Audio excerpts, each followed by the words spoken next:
ये आपका स्वागत है हमारे YouTube चैनल बायोवाट का। मैं जैसे आपके साथ पिछले क्लासेस में लेक्चर्स में बातें कर रहा था रिप्रोडक्शन इन ऑर्गेनिज्म का 3 लेक्चर मैंने आपको डिलीवर कर दिया, तो उसी से आगे आज हम लोग बातें करने वाले हैं। पिछले क्लास में हमने आपके साथ बर्डिंग का बात किया था। बर्डिंग का 2 टाइप हमने बताया था, एक्सटर्नल बर्डिंग और इंटरनल बर्डिंग। उम्मीद करते हैं आपको समझ में आ गया होगा। अभी तक कमेंट्स में वैसे कोई प्रॉब्लम्स आपको नजर नहीं आए हैं। अगर अभी भी आपको कोई प्रॉब्लम होगा तो आप हमें कमेंट सेक्शन में ड्रॉप कर सकते हैं, मैं उसको कोशिश करूंगा उसे क्लेरिफाई कर सकूं। आइए आगे बातें करते हैं हम लोग आज के टॉपिक के साथ साथ। मैंने यहाँ लिखा है क्लास 12 का लेक्चर 4 यानी कि चैप्टर 1 का, जहां से मैं था उसी को कंटिन्यू किया है। क्लास 12 लेक्चर 4 और मैं आगे बात करने वाला हूँ आपसे जो अभी तक बातें कर चुका था सेक्सुअल रिप्रोडक्शन। सेक्सुअल रिप्रोडक्शन हमने बात किया था फिजन और बर्डिंग। फिजन को फिर मैंने बता दिया था 3 टाइप में क्या क्या था, फिर बर्डिंग भी हो गया था 2 टाइप में, और आगे यहाँ तक मैं बातें करने वाला हूँ फ्रेगमेंटेशन के बारे में। आइए देखते हैं क्या फ्रेगमेंटेशन। फ्रेगमेंटेशन को हम लोग रीजेनरेशन भी कहते हैं। फ्रेगमेंट्स माने टुकड़ा होता है, हम समझते हैं किसी भी बड़े पार्ट्स को, बड़े पार्टिकल को अगर छोटे छोटे और सब पार्टिकल्स में तोड़ दिया जाए, किसी एक स्पीसीज को उससे और बहुत ज्यादा छोटे छोटे टुकड़ों में तोड़ दिया जा सके, उसे हम लोग फ्रेगमेंट्स या टुकड़ा कहते हैं। हमने लिखा है it is the type of a sexual reproduction in which a single parent body get divided into several small species. एक स्पीसीज जो है, एक पेरेंट बॉडी जो है, उसको बहुत सारे छोटे छोटे स्मॉल स्पीसीज या फ्रेगमेंट्स में तोड़ दिया जाता है। स्मॉल स्पीसीज को ही हमने यहाँ क्या कहा, फ्रेगमेंट्स। फ्रेगमेंट्स का मतलब क्या होता है, टुकड़ा। Each pieces or fragments develop into complete new individual. That type of a sexual reproduction is called fragmentation. और यही स्पीसीज का जो छोटा सा पार्ट है, छोटा सा जो फ्रेगमेंट्स है, आगे जाकर के एक नए इंडिविजुअल में डेवलप कर जाता है, जिसे हम लोग क्या करते हैं, कहीं ना कहीं फ्रेगमेंटेशन प्रोसेस करते हैं। बहुत ही आसान चीज है। इसका एग्जांपल हमने एक दिया फ्लैटवर्म्स, इकाइनोडर्मेट्स। इकाइनोडर्मेट्स के 2-3 स्पीसीज का भी नाम दे दिया, starfish, sea urchin, sea lily. ये सब आपको क्लास 11 के चैप्टर नंबर 4 में भी मिला होगा, और भी बहुत जगह आपने पढ़े होंगे। प्लेनेरिया वगैरह। प्लेनेरिया के पास हाइयर कैपेसिटी ऑफ रीजनरेशन होता है, ध्यान रखेंगे आप, स्टार मार्क लगा सकते हैं, ये बहुत ही इंपॉर्टेंट है। इसके पास हाईएस्ट कैपेसिटी ऑफ रीजनरेशन होता है, यानी कि सबसे फास्टली ये रीजनरेट कर सकता है, और इसका जो जनरेटिव पावर है, रिप्रोडक्टिव पावर है, वो सबसे ज्यादा है। आइए आगे बात करते हैं नेक्स्ट टॉपिक पर, जिसका नाम है स्पोर फॉर्मेशन। यानी फ्रेगमेंटेशन के छोटे से पार्ट्स में यहाँ खत्म कर दिया है। इसका फिगर आपके एनसीईआरटी में नहीं है, लेकिन अगर आप इसको प्लेनेरिया को देखना चाहें तो बहुत एक सिंपल सा ऑर्गेनिज्म को ड्रॉ करेंगे, उसको 4 या 5 पार्ट्स में फ्रेगमेंट्स में तोड़ देंगे, फिर वो 5 पार्ट एक नए इंडिविजुअल में डेवलप कर जाएगा। आगे बात करते हैं स्पोर फॉर्मेशन। तो नेक्स्ट टॉपिक क्या है, spore formation. It is a special type of the sexual reproduction in which daughter organisms are produced from a special sexual reproductive structure called spore. इसका नाम ही है स्पोर, इसलिए स्पोर से जो generate कर रहा है, इसलिए इसको हम लोग स्पोर फॉर्मेशन करते हैं। Spore of parent body, that type of sexual reproduction is called spore formation. Simple भाषा में एक ऐसा प्रकार का रिप्रोडक्शन जिसमें पेरेंट बॉडी से डेवलप करने के लिए एक जो स्पेशल स्ट्रक्चर डेवलप करता है, जिसे हम लोग स्पोर कहते हैं। ठीक है, आइए बातें करते हैं।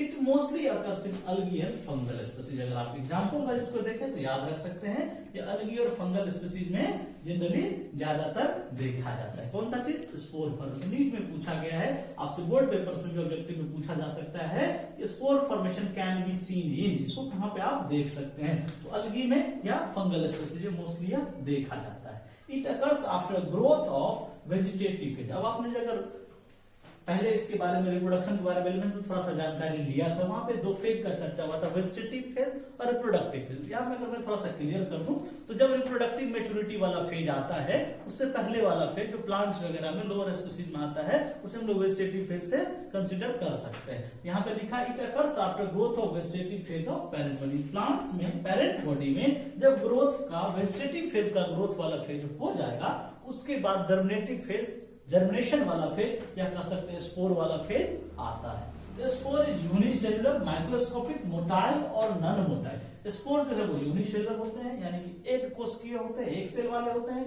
माइक्रोस्कोपिक यानी कि बहुत ही ज्यादा छोटे होते हैं। मोटाइल, ये मूवेबल हो सकते हैं, चल फिर सकते हैं, गतिशील हो सकते हैं। या नॉन मोटाइल, जो नहीं चल फिर सकते हैं, जो गतिशील नहीं होंगे। यही मेन डिफरेंस है। आगे जो मैं इसका 2 टाइप पढ़ाने वाला हूँ, जूस्पोर और कोनिडिया, उस दोनों में मेन डिफरेंस बस यही है कि एक मोटाइल होगा जो मूवेबल होगा, मूव कर सकता है, और एक नॉन मोटाइल होगा जो मूव नहीं कर सकता है। हमने लिखा है यहाँ पे spore is unicellular, microscopic, motile और नॉन मोटाइल, विच स्प्लिट। स्प्लिट माने बिखर जाना, फट करके ब्रस्ट करके स्प्लिट होकर के अलग अलग डिफ्रेंशिएट हो जाना, स्प्लिट माने बिखर जाना, which is split from parent body and germinate into new individual, और ये स्प्लिट कर जाते हैं, बिखर जाते हैं और फिर एक नए इंडिविजुअल में डेवलप कर जाते हैं। अमॉन्ग द उन सब में अगर फेमस वैरायटी का बात किया जाए तो zoospore and conidia are the famous variety.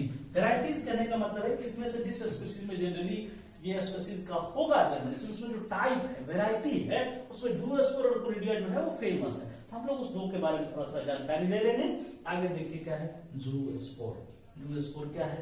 It is unicellular, same चीज मैंने पहले बता दिया, स्पोर फॉर्मेशन का है, दो वैरायटी है, एक मोटाइल दूसरा नॉन मोटाइल होगा। फिर भी मैंने डिस्क्रिप्टिव वे में लिख दिया, हो सकता है आपसे पूछ लिया जाए 2 मार्क्स में व्हाट इज ज़ूओस्पोर, या what is the role of ज़ूओस्पोर।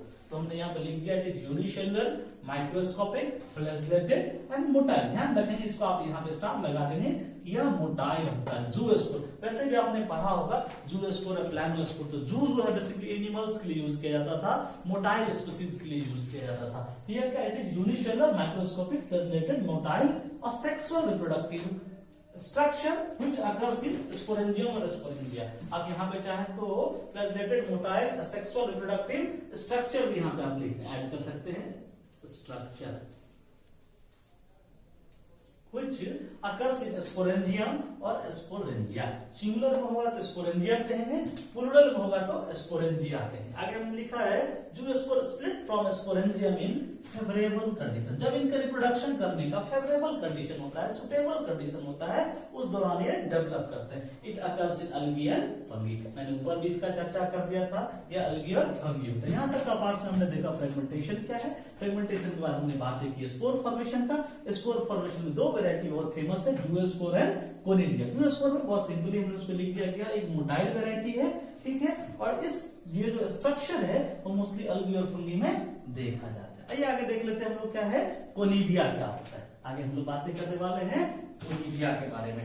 Conidia ये भी एक स्पोर फॉर्मेशन का एक फेमस वैरायटी है। यहाँ पे हम लोग सिंपली देखेंगे कि जो इसमें मेन डिफरेंस अगर आपको याद रखना हो बिना नोट किए हुए, तो आप याद रख सकते हैं, मोटाइल होता है, नॉन मोटाइल होता है। फिर भी हम लोग देख लेते हैं, it is also unicellular, microscopic, non flagellated. इसके पास फ्लैजला नहीं होता है, नॉन मोटाइल। अगर फ्लैजला नहीं है तो इसके पास मूविंग कैपेसिटी भी नहीं है। तो यह non flagellated, non motile sexual reproduction है, which are formed from a special structure called conidiophore. इसे हम लोग क्या कहेंगे, कोनिडियोफोर। वहां पे आपने देखा था, यहाँ पे जो ज़ूओस्पोर्स थे उसमें जो स्पेशल इसके स्पोर्स बन रहे थे वो मोटाइल थे, मूवेबल थे। लेकिन यहाँ पे क्या है, नॉन मोटाइल है, नॉन मूवेबल है, और उस स्पेशल स्ट्रक्चर को हम लोग कोनिडियोफोर कहेंगे। आगे हम लोग बात करेंगे, it also occurs in favourable condition. ये भी अगर पाया जाएगा, देखा जाएगा इन सारे स्पीशीज में फेवरेबल कंडीशंस में, यानी इसके रिप्रोडक्टिव के लिए जो फेवरेबल कंडीशंस है वहीं पे भी इसको देखा जा सकता है। एग्जांपल में देखिए क्या है, इन पेनिसिलियम, ड्यूटेरोमास्टिस एंड अल्टरनेरिया। आप इस एग्जांपल को याद रख सकते हैं। फिगर वाइज अगर हम लोग बात करें, मैं सिर्फ एनसीईआरटी के फिगर पे ही नोटिस कर रहा हूं। अगर मैंने पहले ही बोला था कि फिगर सेक्शन में अगर जरूरत पड़ेगा तो मैं एक बार एनसीईआरटी एक्सप्लोरर टाइप एक अलग से वीडियो बना दूंगा, इसमें सिर्फ और सिर्फ फिगर का मैं चर्चा कर दूंगा। यहाँ पे मैंने लिखा एनसीईआरटी का फिगर 1.3 का ए एंड बी। आप एनसीईआरटी का बुक जब उल्टाएंगे तो वहां पे आपको मिलेगा कोनिडिया एंड पेनिसिलियम वगैरह का फिगर, तो वो वहां से आपको प्रैक्टिस कर लेना है, बना लेना है। अब अपने नोट जब कर रहे हो तो इतना जगह आप छोड़ सकते हैं सुटेबल एनसीईआरटी का बुक देख करके, जिससे कि आपका साथ ही साथ कवर हो जाए। और अगला टॉपिक है हमारा वेजिटेटिव प्रोपेगेशन। आइए वो भी देख ही लेते हैं। सेक्सुअल रिप्रोडक्शन को जो हमने 5 भाग में बांटा था, सेक्सुअल रिप्रोडक्शन में बताया था हमने fission, budding, fragmentation, spore formation. उसके बाद आज बात करने वाले हैं वेजिटेटिव प्रोपेगेशन का। तो ये वेजिटेटिव प्रोपेगेशन भी देख ही लेते हैं कहां पे पाया जाता है। It is the type of sexual reproduction in which offspring form from vegetative part of the parent body. यहाँ पे एक नया नाम आया, मैं वहां पे भी चर्चा कर रहा था कि वेजिटेटिव पार्ट और रिप्रोडक्टिव पार्ट, दो पार्ट्स जनरली चर्चा में आते हैं। जो पार्ट्स रिप्रोडक्शन में पार्टिसिपेट करेंगे, जो पार्ट्स प्लांट्स का रिप्रोडक्शन में पार्टिसिपेट करेंगे उसे हम लोग रिप्रोडक्टिव पार्ट कहेंगे। जो पार्ट्स रिप्रोडक्शन में पार्टिसिपेट नहीं करेंगे उसे हम लोग वेजिटेटिव पार्ट करते हैं। तो वेजिटेटिव पार्ट का क्या रोल है, ये बॉडी को सपोर्ट करते हैं, ग्रोथ करने में मदद करते हैं। तो यहाँ पे हम लोग बात करेंगे कि यह जो ऑफस्प्रिंग पाया जाता है वो vegetative part of the parent body से है।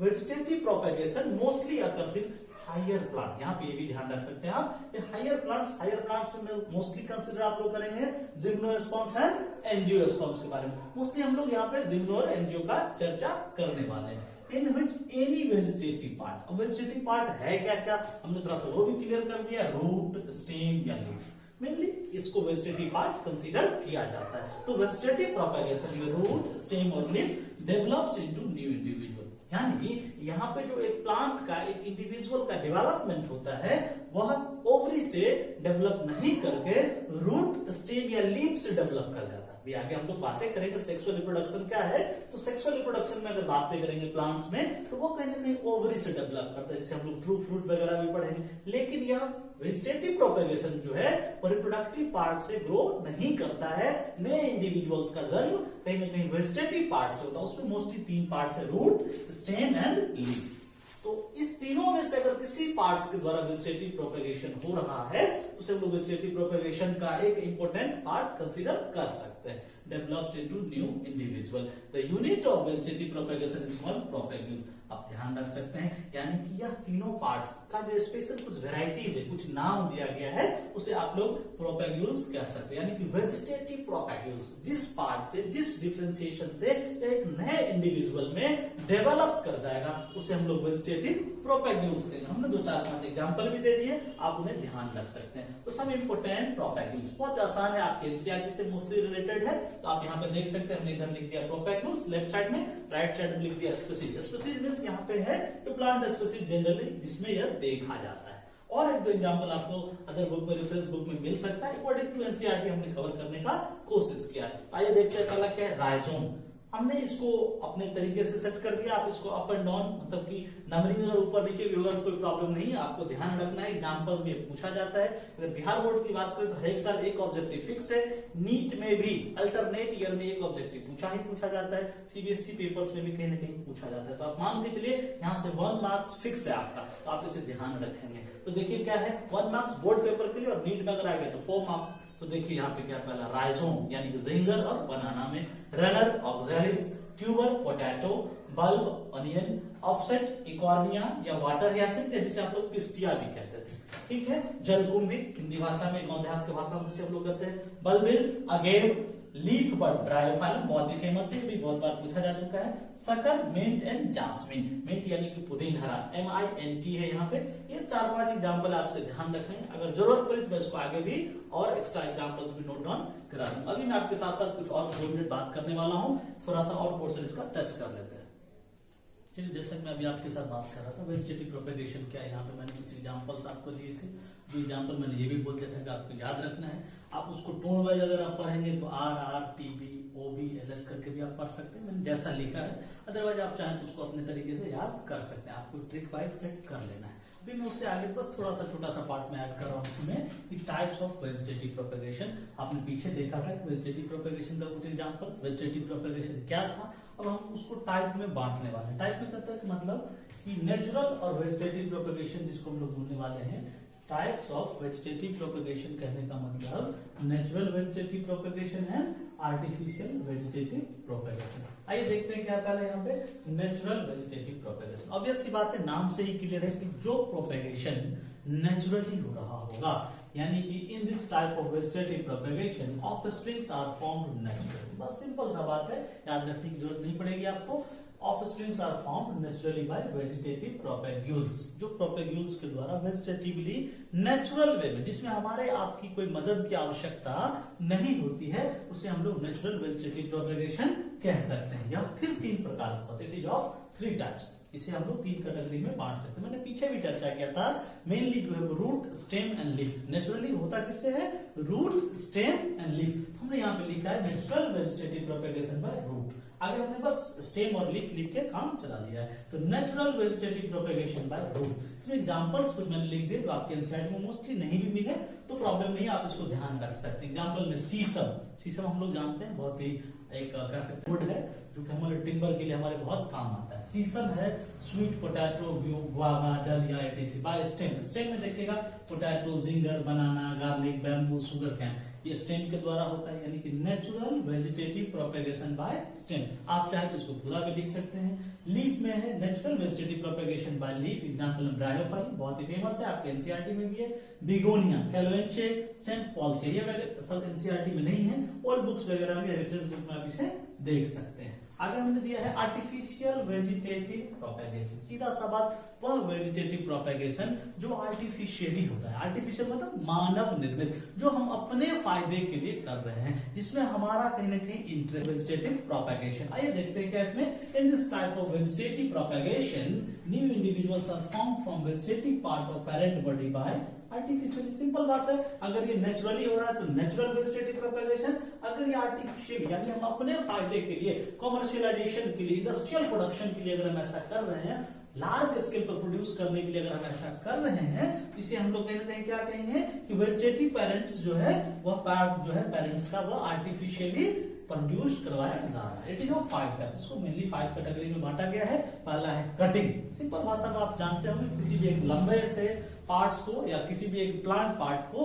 उसको हम लोग छोटे छोटे पार्ट्स में अगर कट कर दें और फिर उसको जनरली मिट्टी के अंदर डाल देने के बाद, ग्रो करने में सुटेबल कंडीशंस मिलने के बाद, फिर वो ग्रो करके डेवलप करके इंडिविजुअल ग्रुप में डेवलप कर जाते हैं। एग्जाम्पल हमने दिया पोटैटो, रोज, शुगर कैन, बनाना, बैम्बू। आपने देखा ही होगा पोटैटो का जो ह्यूमिड सीजन जब आ रहा होता है, जो पोटैटो में कह सकते हैं कि अब आय बड आने लगता है, जिसे हम लोग देहात भाषा में अखुआ बोलते हैं, आंख बोलते हैं, उसको हम लोग छोटे छोटे पार्ट्स में 4 टुकड़े 5 टुकड़े में जैसा जो साइज हो उसके अकॉर्डिंगली कट करके हम लोग मिट्टी के अंदर डाल देते हैं, फिर वो एक नया पौधा ग्रुप में बन जाता है, उससे फिर बहुत सारा पोटैटो हमको मिलता है। शुगर कैन भी आप कॉमनली देखे होंगे, शुगर कैन में भी हम लोग क्या करते हैं, लंबा सा जो पार्ट होता है उसको 4 पार्ट 5 पार्ट में थोड़ी थोड़ी दूरी पे हम लोग उसको मिट्टी के अंदर डाल देते हैं, ग्रो करवाते हैं, फिर वो एक नए प्लांट्स के रूप में डेवलप कर जाता है। रोज, बनाना, बैम्बू, ये सब भी वैसा देखा जाता है। आगे ग्राफ्टिंग। ग्राफ्टिंग हमने लगाया मैंगो, गुआवा, लीची, हम लोग ग्राफ्टिंग भी बहुत कॉमन। तो ग्राफ्टिंग के द्वारा जो है वो हाइब्रिड वैरायटी वगैरह बनाया जाता है। मैंगो है, गुआवा, लीची, लीची वगैरह।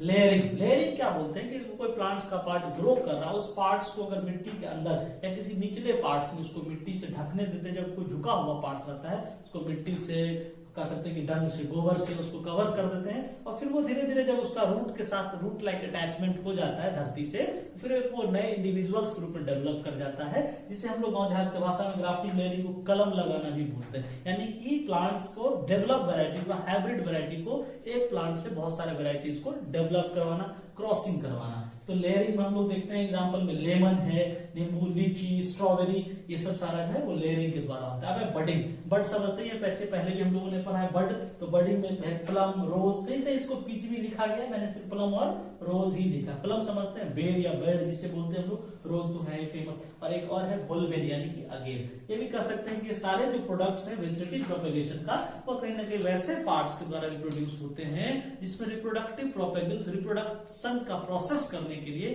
उसमें ओवरी फंक्शनल नहीं होते हैं, यानी ये वेजिटेटिवली प्रोड्यूस करवाए जाते हैं या नेचुरली होते हैं, इसे हम लोग वेजिटेटिव प्रोपेगेशन कहते हैं। अगर इसका एनसीईआरटी में फिगर वाइज देखिएगा तो 1.4 का जो राइट साइड में सारा फिगर है वो एनसीईआरटी का मिल जाएगा। आप इस फिगर को ड्रॉ कर लेंगे, आप इसको अच्छे से आसानी से समझ सकते हैं। ऑलमोस्ट यहाँ पे जो फर्स्ट चैप्टर के अकॉर्डिंगली सेक्सुअल रिप्रोडक्शन है वो अब खत्म हो जाता है। तो अब हम लोग जब अगले लेक्चर में आपके साथ मिलेंगे, वहां पर हम लोग बातें करेंगे सेक्सुअल रिप्रोडक्शन का। हमने पहले क्लास में आपको बताया था कि रिप्रोडक्शन का जो 2 टाइप हम लोग मेनली पढ़ने वाले हैं, सेक्सुअल और सेक्सुअल। तो सेक्सुअल का आज ये लेक्चर यहाँ पे खत्म हो जाता है। उम्मीद करते हैं लेक्चर आपके लिए बहुत ही बेनिफिशियल होगा। अभी तक आपने जो पढ़ा है उसे एक बार फिर रिवाइज कर ले। अगले लेक्चर में जब मैं आपके साथ मिलूंगा वहां पे बातें करूंगा सेक्सुअल रिप्रोडक्शन का। और घर पे रहिए, अच्छे से रहें, स्वस्थ रहें, घर पर अच्छे से सेल्फ स्टडी करते रहें। Wish you all the best.